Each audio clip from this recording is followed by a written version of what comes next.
Welcome to the deep dive.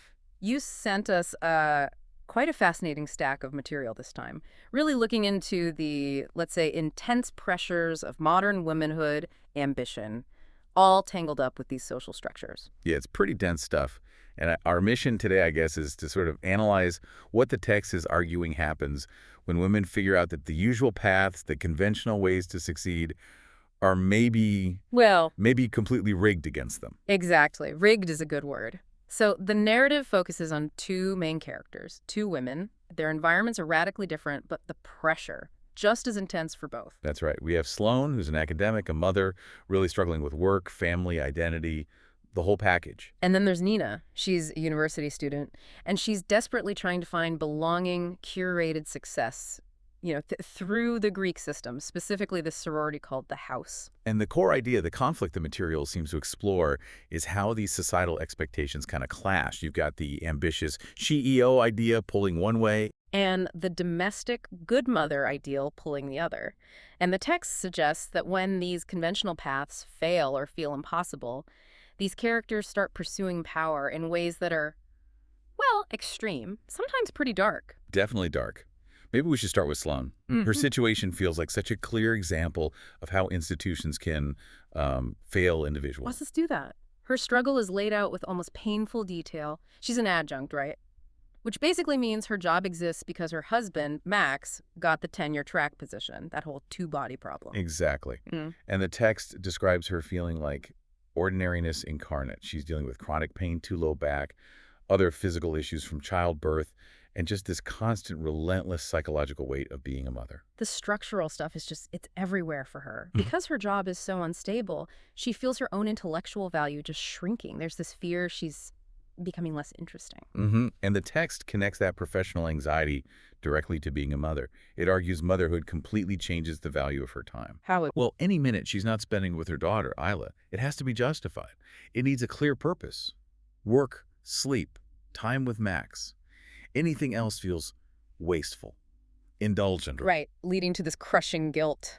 There's that phrase, she carries the atavistic weight of all the mothers who chose pointless labor over their children. Yeah, it's heavy. It's not just personal guilt. It feels like this deep cultural judgment she's absorbed. And Max, her husband, he makes the situation even more, I don't know, suffocating. He's presented as this perfect girl dad on the surface. Oh, absolutely. Outwardly supportive, But the text shows him operating within this frame of, like, unconscious patriarchy.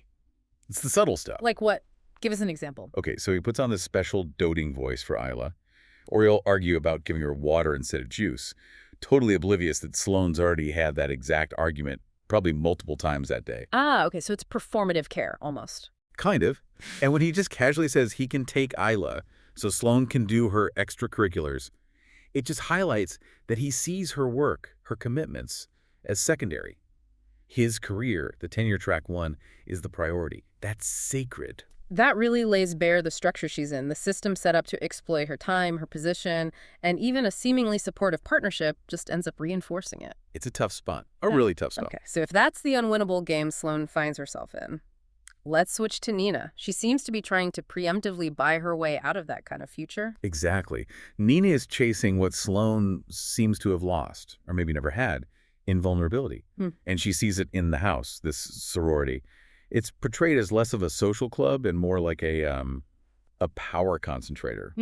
Social capital, basically. Right. The text says membership gives you this additional layer of value by association. It even claims it makes members automatically more beautiful, which is quite a statement. It is. And it's not just perception. They list the proof. The alumni are incredibly successful. A governor, an Oscar winner, Pulitzer playwrights, academics. And the current members. Their average GPA is apparently 3.86.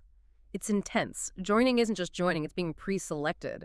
Like being dipped in the river Styx for an extra coating of invulnerability. That's the appeal. And it's interesting how it works, or seems to work. Nina's motivation, her sister Jasleen calls it desperation for external validation. Nina herself admits she wants to suckle the teat of white greatness. Wow. That's blunt. Very. And the process to get in, the rush, it's described as punishing. No drinking, always full makeup, constant surveillance. It feels less like making friends and more like an initiation rite for the elite. But the House tries to project this progressive image, doesn't it? They talk about advocacy, they point to members of color like Tessa, and Fawn Carter, the president. He's multiracial, but described as white passing. Yeah, that's a key tension. Yeah. Is the House genuinely fostering sisterhood and maybe even some diversity? Or is it just a really, really effective machine for spotting women already on track for success and then stamping them with its prestigious brand? So it's not creating power, maybe, but consolidating it, gathering the chosen. That seems to be the implication. It gives them a framework, a network for dominance, rather than building them up from scratch. And that idea of a framework, of established paths, it brings us back to Sloane's world, to the academic pressures she's under. The text digs into those historical boxes women get put into. Right. There's this discussion Sloane has with Alex, who's the alumni advisor for the House. They talk about the Madonna whore continuum, the classic female archetype. Classic and incredibly limiting. Totally. And the text is really blunt here. It basically says any kind of ambition, any career advancement automatically shunts a woman onto the whore pipeline. Your options are selfless, suffering Madonna, or ambitious and therefore suspect whore. And Alex, the advisor, she seems to lean into that whore pipeline, but strategically. Oh, absolutely. She's all about the in-the-room philosophy. Hmm. Power means conventional success, getting into the rooms where decisions are made. She thinks backing down, retreating is a betrayal. Women need to push into the system, change it from within, pull each other up. Okay, so that's one approach. Fight within the existing power structure. But then the text introduces this other figure, right? The country wife. Yes, completely different vibe. This is another House alum, Caroline Collins, who has this huge social media presence. It's all linen dresses, home-cured prosciutto, celebrating women's work as something inherently profound. The trad wife aesthetic. Exactly.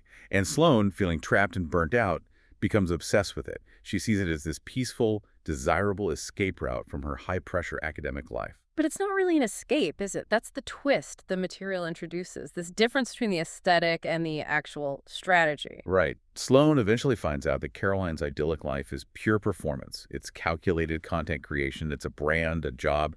It's described as a very cynical, very smart response to girl boss fatigue. So instead of fighting the system like Alex, Caroline is monetizing a retreat from it. Pretty much. Caroline's view seems to be, okay, the girl boss thing is exhausting and maybe failing, so I'll go hard in the other direction. Have one thing with the volume turned all the way up to domesticity and make that my business. Yeah. Her bottom line is apparently quite stark. Virtue doesn't pay the bills, money does. Wow. So both Alex and Caroline see the system as rigged. Alex wants to infiltrate it. Caroline wants to exploit patriarchal expectations for profit. Both are strategies for power, just radically different flavors. Exactly. And it's this realization that the conventional paths are either structurally impossible like Sloane's or require intense performance like Alex's or Caroline's that kind of sets the stage for the House's big secret, the thing that goes beyond strategy into, well, transgression. Which Sloane finds out about when she agrees to be the faculty advisor. Yes, Alex just lays it out for her. Once a semester, the House holds a ritual. They call it communion as a sisterhood, and it involves cannibalism. Wow, cannibalism.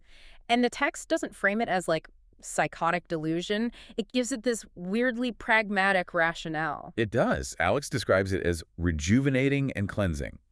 She claims it gives them more energy, clearer ambitions, even specific physical benefits, curing iron deficiency, fixing sleep problems. It's presented almost like a biohack, a shortcut to peak performance. That's disturbing. And how does Alex justify the monumental taboo of it all? Well, when Sloane is horrified, Alex pushes back. She draws parallels to other things society considered taboo historically, homosexuality, transgender identity. Her argument boils down to taboo is taboo, the implication being if society already judges women no matter what they do. If ambition makes you a whore and motherhood makes you invisible, then why bother following society's rules at all, especially the ultimate taboo? If the system is broken, break its biggest rule for your own benefit. Okay, but I have to push back on that logic, or Alex's logic, rather. She frames it as sisterhood rejuvenation. But then we learn they hunt people. They target bad apples, people who won't be missed. How is that sisterhood? Isn't that just violence? Trading one form of exploitation for another, maybe even worse form? That's the knife edge the text walks, absolutely. Is this empowerment or just privatized violence? Alex insists they do not endanger our members. The hunt is strategic, calculated, and we see just how calculated when we learn about Caroline Collins, the country wife. What about her? Her whole domestic goddess brand, the home curing, the big pantry, it's a perfect cover. It's implied she uses that aesthetic as infrastructure for the hunting. It's chillingly practical. Good Lord, so the aesthetic enables the transgression. Precisely. Meanwhile, Nina goes through her own initiation into this. Yeah. And for her, there's this immediate physical payoff. Her chronic cramps just vanish, replaced by glorious nothingness. So the ritual works for her, physically at least, which must be incredibly validating, right, after all that striving. You have to imagine so. It seems to cement her belonging, validates the dark path she's chosen, and she seems to fully internalize the house's philosophy, that stark line. Every fucking day, the world takes a bite out of us, so now we bite back. She gets the invulnerability she wanted, but the price is immense. Immense. And this all leads to the climax where Sloane's world just completely implodes. The traditional path fails her utterly. How so? What's the final throw? It's a double blow. First, the dean threatens to cut her already precarious adjunct hours because she had to prioritize picking up her sick daughter. It confirms the university doesn't actually value her, just her compliance. Ouch. That's cold. And then she starts suspecting Max is cheating on her with a student. And the student named is Nina Kaur. Wait, Nina Kaur, not Nina the sorority girl we've been following. Oh, different Nina. Nina Kaur. But the accusation, the betrayal, it's the final collapse of her personal, domestic, and professional life. She hits rock bottom. And she decides not to suffer quietly. Not anymore. She chooses action. She decides to ditch the tenure dream and write a book about her experiences. She confronts Alex and Caroline, and she asks them this really raw question. Beyond the power, beyond the ritual, does any of this actually make you happy? Does she get an answer? The text doesn't give us a clear one from them, but Sloane makes her own choice, a violent one. She buys a stun gun. And we learn she's already taken a huge step into their world. She apparently dropped off a body at Caroline's house for disposal. The disemboweled body of Jasleen, Nina's sister, the one critical of the house, apparently mistargeted during a hunt meant for Max's suspected lover, Nina Kaur. Oh my God, so she's in, all the way in. Seems like it. The final image we get of Sloane is her preparing bolognese using Alex's recipe. But the text notes, ominously, that Sloane no longer trusts the source of her ingredients, even though Alex claims it's just beef and pork. Chilling. And while Sloane is making this dark descent, what happens with Nina, the sorority? Nina fully ascends. She gets nominated for House President, a strategic move by Tessa, it seems. And she proves her commitment, her ruthlessness, during the final ritual dinner. How does she prove it? There's a moment where she has to select a target. Instead of pursuing a personal vendetta, she chooses someone politically safer. This guy, Tripp, described as knockoff Kennedy. She prioritizes the quality of the meal, the collective good, the safety of the house. She's learned the rules of the game. She's mastered them. The text says she finally understood. It was possible to win, but only if you were willing to lose. She lost her innocence, maybe her soul, but she gained real, tangible power within that system. So wrapping this up, what's the core argument here? It feels like the material is saying that when women are put in these impossible binds, exploited by institutions, by partners, by cultural expectations, their drive for power can become, well, desperate.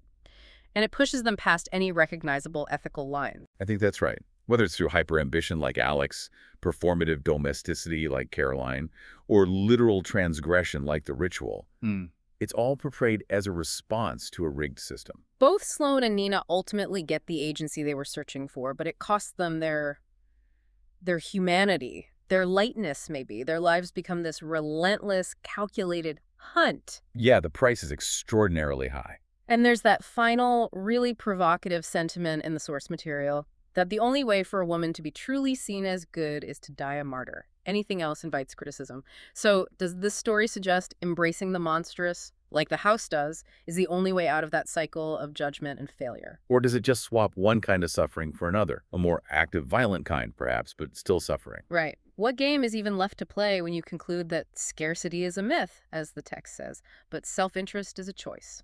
What choices look reasonable, then? Definitely something for you, the listener, to chew on. Bon appétit.